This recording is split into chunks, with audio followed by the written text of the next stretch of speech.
No messing about here. We're straight underway. We've got Barry Munro versus Jack Gillies here.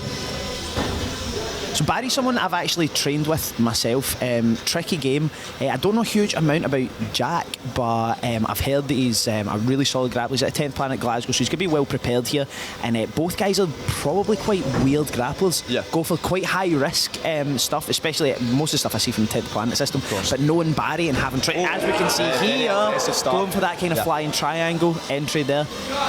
It's super hard to land, and you can also get an armbar off it, but it shows a certain degree of confidence, I think, from Jack that I quite enjoy.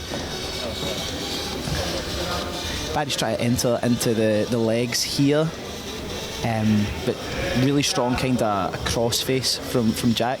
Now back up into that butterfly, kind of half butterfly position here.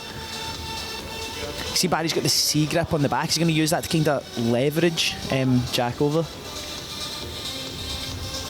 Kind of a more settled start now after a bit of madness to start there. But loads of head fighting here. Yeah. Loads of head fighting here. Both guys not afraid to engage. Yeah. Barry coming up and taking top position now for the first time in this match. So let's see what he's going to do from the top. He's got that kind of that C grip underneath the back of Jack here. Not really sure what Jack's kind of trying to control that right shoulder of Barry, and probably looking to try and get into some shoulder lock series. It's quite an interesting grip. He's actually going like a real naked choke grip. I don't see many people doing that on that side. He's now going for this traditional rubber guard, 10th Planet rubber guard position. But I imagine, Barry having trained with guys like our announcer tonight, Mop, like he's probably seen stuff like this before, and he's probably prepared for this. I don't think he'll be panicking there. Yeah. Pulled out here, nice, and we're back.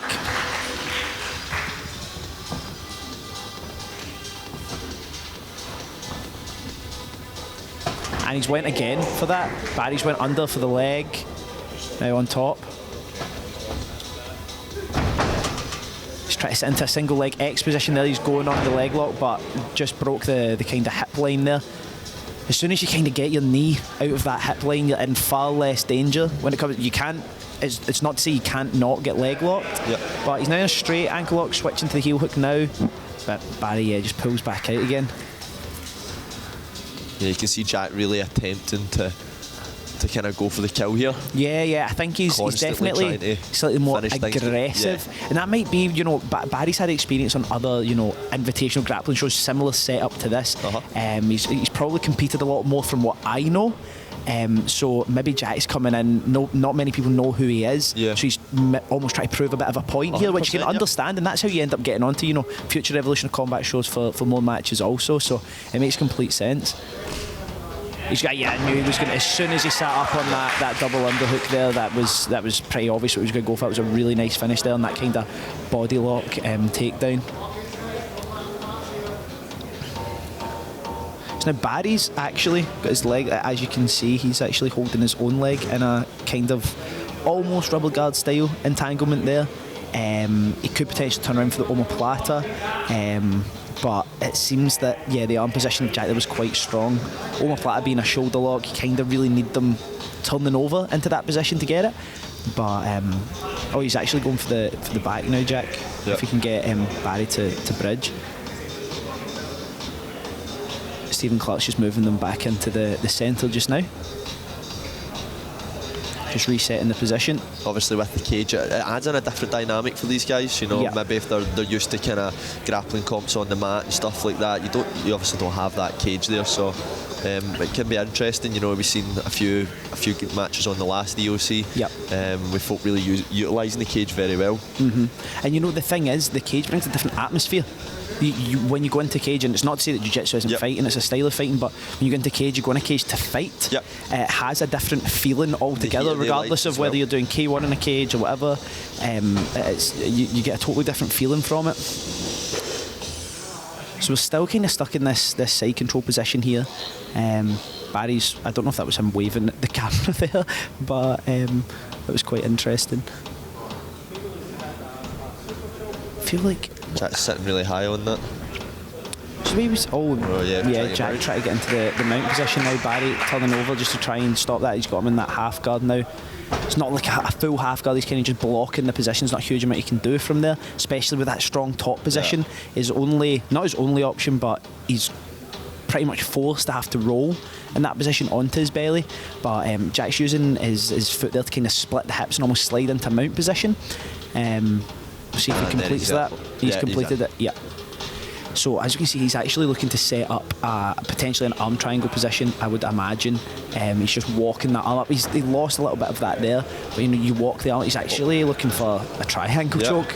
That was a very, very, very nice entry. I did not expect that. I think he just sat off that a little bit too fast. But see with grappling matches like this, submission only grappling, there's no points being scored here. It's based on a referee's decision, but the biggest scores you can get is close submission attempts. Now, I'm not going to say that was super close, but it's about as close of a submission attempt as we've seen in this match. 100%. So he's probably going now into the home stretch with a bit of an advantage in probably the eyes of a referee, Stephen Clark. And he has been a bit more aggressive with, trying to look for those submissions, diving in and some stuff that is a bit, obscure. Of course, the triangles. Well, go back to that rubber guard position again.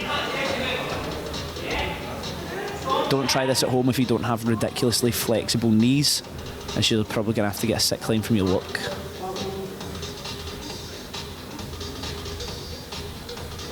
We've got Jack in the omoplata position here, which is interesting, having seen Barry go for it himself. He's blocking that foot because you can actually get a choke in that position. Underneath the chin.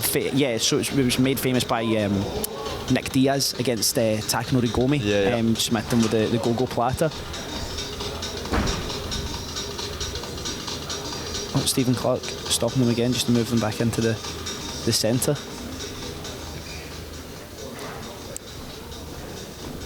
Jack was there, he had double underhooks but no actual hooks into the back position. He's now got one. Both hooks in now. I'm interested to see what he's going to try and set up here. Obviously 10th Planet guy's known for the kind of twister series from the back. It's a spine lock that we've seen Chan Sung Jung, Korean Zombie, goes against Leonard Garcia. It'd be really cool to see one of them pulled off here. A pretty rare submission to see. Yeah, you don't see them very often.